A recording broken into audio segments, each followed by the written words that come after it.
Hi friends, வணக்கம். Welcome to Vanni cooking and life style. இன்றைக்கி நம்மளோட சேனலில் ஒரு ஹெல்த்தியான சிறுதானிய ரெசிபி பார்க்க போகிறோங்க. வெள்ளைச்சோளத்தை வச்சு நம்ம மாவு ரெடி பண்ணிவிட்டு அதை வச்சு ஒரு 7 வித்தியாசமான ரெசிபிஸ் தான் பார்க்க போகிறோங்க. நார்மலாகவே நம்ம அரிசி கோதுமையை விட சிறுதானியங்களில் அதிகமாக புரதம், விட்டமின், ஃபைபர் எல்லாமே உங்களுக்கு அதிகமாக இருக்கிறதுனால அது ரொம்ப ஹெல்த்தியானதுன்னு சொல்கிறோம். அதை இப்போ நம்ம எப்படி பண்ணுறதுன்னு பார்க்கலாங்க. அதில் நான் இன்றைக்கி மாவு ரெடி பண்ணி வச்சுட்டு ஒரு 7 வித்தியாசமான ரெசிபிஸ் நான் சொல்ல போகிறேங்க. அதோடவே நம்ம சோளத்தில் நிறைய ஹெல்த் பெனிஃபிட்ஸ் இருக்குது. அது என்னென்னு நான் இடையில உங்களுக்கு நான் சொல்கிறேன். வாங்க அது என்னென்னு பார்க்கலாமா? என்னென்ன ரெசிபிஸ் நம்ம பார்க்குறதுக்கு முன்னாடி நம்ம சேனலை மறக்காமல் சப்ஸ்கிரைப் பண்ணிடுங்க. பக்கத்தில் இருக்கிற பெல் ஐக்கானையும் ப்ரெஸ் பண்ணிடுங்க. வீடியோவை ஸ்கிப் பண்ணாமல் பாருங்கள். இப்போ இது தாங்க வெள்ளைச்சோளம். இது பார்க்குறதுக்கு உளுந்து மாதிரியே இருக்கும், நல்லாயிருக்கும். இதை நான் 1 கப் எடுத்திருக்கேங்க. நம்ம சோளம் எவ்வளோ எடுத்துருக்கோமோ அதே அளவுக்கு அரிசி சேர்த்துக்கலாங்க. இட்லி அரிசி தான் நான் சேர்த்துருக்கேன். கூடவே நம்ம 1/2 கப் போல் உளுந்து சேர்த்துக்கலாம்.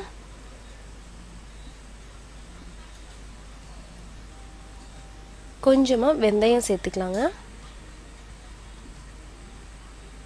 எல்லாத்தையும் சேர்த்து நம்ம ஒன்றாவே ஊற வைக்க போகிறோம். அதனால தான் எல்லாத்தையும் ஒன்றா சேர்த்தாச்சு. இதை நல்லா 2 டைம் வாஷ் பண்ணிடலாங்க. இப்போ வாஷ் பண்ணி எடுத்துகிட்டு வந்துட்டேன். இப்போ இதை நம்ம தண்ணி ஊற்றி 4லேருந்து ஒரு 5 மணி நேரம் நம்ம ஊற விட்டுடலாங்க. இதை நீங்கள் மிக்சியில் அரைக்கனாலும் ஓகே, இல்லை கிரைண்டரில் அரைக்கனாலும் அரைக்கலாம். உங்களோட தோதை பார்த்துக்கோங்க எப்படின்ட்டு. இப்போ நான் கிரைண்டரில் தாங்க ஆட்டி எடுத்திருக்கேன். இதை நல்லா ஆட்டிட்டு நம்ம இட்லி மாவு பதத்துக்கு நம்ம ஆட்டிக்கலாம். ஆட்டிட்டு அது ஒரு 8 மணி நேரம் நம்ம புளிக்க விட்டுடலாங்க. இப்போ நான் புளிக்க வச்சு எடுத்துட்டேன் பாருங்கள். மாவு இந்த மாதிரி தான் இருக்கும். நல்லா சூப்பராக இருந்துச்சு மாவு. இப்போ இதில் என்னென்ன ரெசிபிஸ்ன்னு பார்க்கலாம். ஃபஸ்ட்டு ரெசிபியாக நான் ஸ்வீட் தோசை நான் செய்ய போகிறேங்க. இதில் அதுக்கு 1 கப் மாவு நான் எடுத்திருக்கேன். கூடவே நம்ம வாழைப்பழம் சேர்க்க போகிறோம். அதுக்காக நல்லா அதை பிளெண்ட் பண்ணுறதுக்காக ஜாரில் சேர்த்துக்கலாம். நான் சின்ன பனானா வந்ததுனால 2 சேர்த்துருக்கேங்க. 2 பனானா எடுத்துக்கலாம்.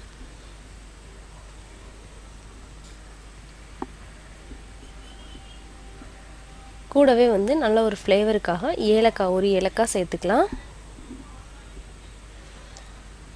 நம்ம இனிப்புக்கு சர்க்கரை சேர்த்துக்கலாங்க. வெல்லம் சேர்த்துக்கலாங்க. இதை நல்லா நம்ம பிளெண்ட் பண்ணி எடுத்தாச்சு. இப்போ இதை நம்ம மாவோட சேர்த்துக்கலாம். சேர்த்து நல்லா மிக்ஸ் பண்ணிட்டீங்கன்னா நல்ல கலரே உங்களுக்கு சேஞ்ச் ஆயிடுச்சு பாருங்கள். இப்போ இதில் கூடயே நான் என்ன பண்ண போகிறேன்னா கொஞ்சமாக பால் சேர்த்துக்கிறேன். கொஞ்சம் திக்காயிடுச்சு, அதனால் கொஞ்சமாக நம்ம தோசை ஊற்றுற பதத்துக்கு வர்றதுக்காக கொஞ்சமாக பால் சேர்த்துருக்கேன். அதோடவே கட் பண்ண நட்ஸ் எல்லாம் சேர்த்துருக்கேங்க. பாதாம் கொஞ்சமும், கேஷ்யூ கொஞ்சமும் சேர்த்துருக்கேன். நீங்கள் ட்ரை கிரேப்ஸ் ஆட் பண்ணுறதா இருந்தால் கூட நீங்கள் ஆட் பண்ணிக்கோங்க. சேர்த்து நல்லா நம்ம தோசை ஊற்றிடலாம். தோசை ஊற்றிட்டு சுற்றி நெய் விட்டு நம்ம மூடி வச்சு வேக விடலாங்க. எப்போவுமே தோசை ஊற்றும் போது ஒரு மூடி வச்சு நீங்கள் வேக விட்டீங்க அப்படின்னா அது நல்லா ஈவனாக உங்களுக்கு குக் ஆகும்.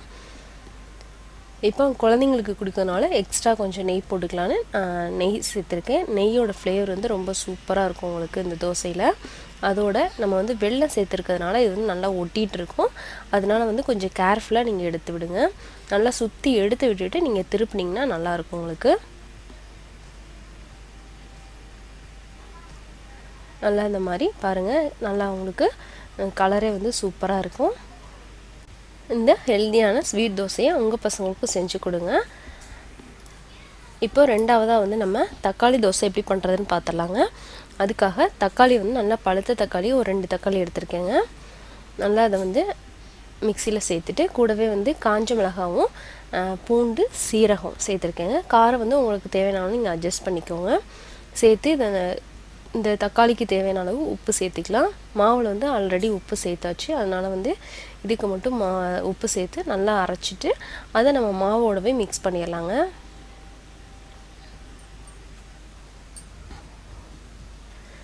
இப்போ இந்த சோளத்தில் வந்து உங்களுக்கு என்னென்ன நன்மைகள் இருக்குதுன்னு சொல்கிறேன். ஃபஸ்ட்டில் வந்து ரொம்ப டைஜஷனுக்கு வந்து இது வந்து ரொம்ப ஹெல்ப் பண்ணுங்க.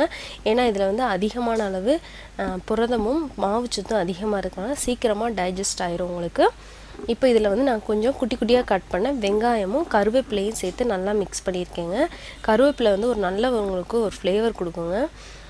இப்போ இதை நம்ம நல்லா மிக்ஸ் பண்ணிவிட்டு நம்ம தோசையை வந்து ஊற்றி எடுத்துடலாங்க.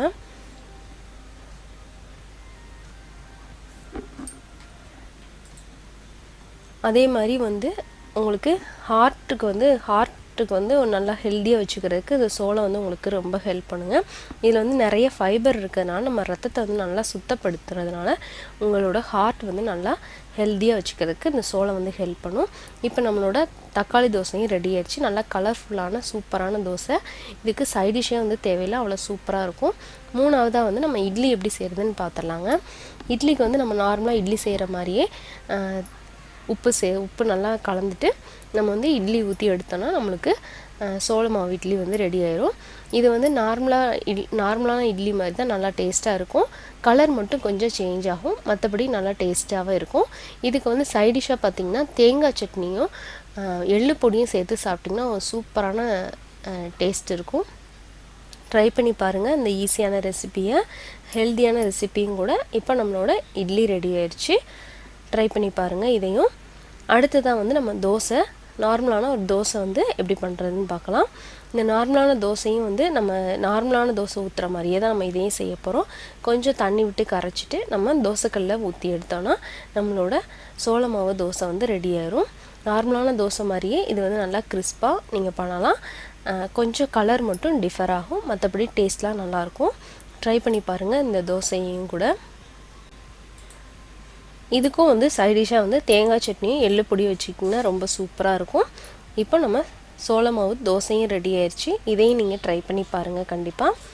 அடுத்ததாக வந்து நம்ம ஸ்வீட் பனியாரம் வந்து செய்ய போகிறோங்க. இந்த மாவில் இதுக்கு வந்து நம்ம தேவையான அளவு வெல்லம் எடுத்துக்கலாம். கூடவே கொஞ்சமாக தண்ணி சேர்த்து அதை நல்லா கரைச்சிடலாங்க. ஃபஸ்ட்டில் கரைச்சி லைட்டாக ஆறட்டும். அதுக்குள்ளே நம்ம மாவு 1 கப் மாவு எடுத்துகிட்டு அதில் கொஞ்சமாக ஏலக்காய் தூள் சேர்த்துருக்கேன், கொஞ்சமாக சுக்கு பவுடர் ஆட் பண்ணியிருக்கேங்க, ஒரு பிஞ்ச் போல் உப்பு சேர்த்துக்கலாம். சேர்த்துட்டு நம்ம ரெடி பண்ணி வச்சுருக்கிற வெள்ளை தண்ணியை வந்து இதில் வந்து சேர்த்துக்கலாங்க.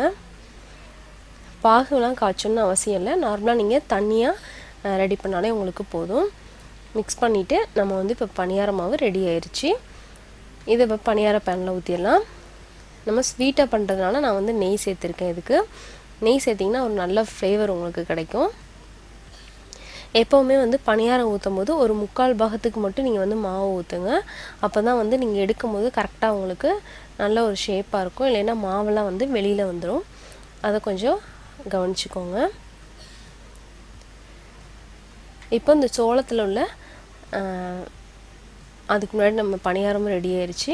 இப்போ பனியாரம் நீங்கள் திருப்பும் போது இதில் நீங்கள் கவனிக்க வேண்டியது என்னென்னா, நம்ம திருப்பதுக்கு முன்னாடி ஓப்பன் பண்ணும்போது சைடில் நல்லா விட்டு உங்களுக்கு ஓப்பனில் இருந்தது அப்படின்னா உங்களுக்கு ஈஸியாக திருப்புறதுக்கு கரெக்டாக இருக்கும். நீங்கள் அந்த ஸ்டேஜில் திருப்புங்க. இப்போது திருப்பி விட்டு ஒரு நிமிஷத்தில் நீங்கள் வந்து எடுத்துடலாங்க. இப்போ நம்மளோட ஸ்வீட்டான பனியாரம் சோள பனியாரமும் ரெடி ஆயிடுச்சு. இதையும் கண்டிப்பாக ட்ரை பண்ணி பாருங்கள், ரொம்ப டேஸ்டியாக இருக்கும். நல்ல ஒரு ஈவினிங் ஸ்நாக்ஸுக்கு சூப்பரானது. அடுத்ததாக வந்து நம்ம கார பனியாரம் எப்படி செய்கிறதுன்னு பார்க்க போகிறோங்க. அதுக்கு 1 கப் மாவு எடுத்திருக்கேங்க. சோள மாவில் கொஞ்சமாக உப்பு சேர்த்துக்கலாம், தேவையான அளவு உப்பு சேர்த்துக்கோங்க. அதோடவே குட்டி குட்டியாக கட் பண்ண மிளகாய் சேர்த்துக்கலாங்க, துருவின இஞ்சி சேர்த்துக்கலாங்க, துருவின கேரட் சேர்த்துருக்கேங்க. அதோடவே கொஞ்சமாக பெருங்காயத்தூள் சேர்த்துட்டு கருவேப்பிலை கொத்தமல்லி செடி குட்டி குட்டியாக கட் பண்ணது, கூடவே வந்து வெங்காயம் குட்டி குட்டியாக கட் பண்ணது சேர்த்து நல்லா மிக்ஸ் பண்ணிடலாம். நம்ம மிக்ஸ் பண்ணிவிட்டு பனியாரக்கல்ல நம்ம ஊற்றி எடுத்தால் நம்மளோட கார பனியாரம் ரெடி ஆயிரும். இதுவும் ஒரு ஈவினிங் ஸ்நாக்ஸுக்கு சூப்பரானது. இதில் வந்து நான் வந்து எண்ணெய் தான் சேர்த்து ஊற்றிருக்கேங்க. இப்போ சோளத்தில் உள்ள அடுத்த நன்மை என்னன்னு பார்த்தீங்கன்னா, உங்களுக்கு டயபெட்டிஸ்க்கு வந்து ரொம்ப இது வந்து ஹெல்ப் பண்ணுங்கள். இதை வந்து நம்ம அடிக்கடி நம்ம சாப்பாட்டில் சேர்த்துக்கிடும் போது இதில் இருக்கிற கார்போஹைட்ரேட் வந்து என்ன பண்ணுன்னா ரத்தத்தில் இருக்கிற சர்க்கரையை வந்து சுகர் லெவலை வந்து அதிகப்படுத்தாமல் கண்ட்ரோலாக வச்சுக்கிறோம்.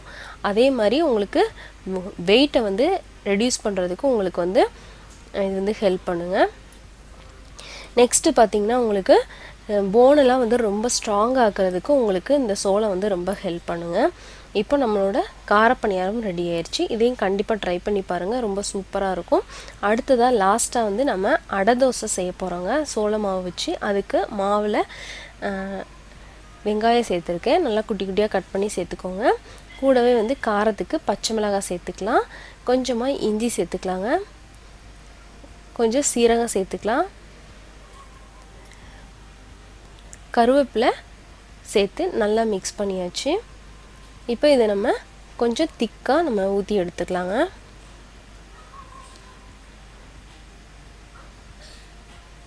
சுற்றி எண்ணெய் விட்டு மூடி வச்சு நம்ம நார்மலான தோசை மாதிரி நம்ம சுட்டு எடுத்தோன்னா நம்மளோட சோள மாவு அடை வந்து ரெடி ஆயிரும். இதுக்கும் தேங்காய் சட்னி வச்சு நீங்கள் சாப்பிட்லாம்.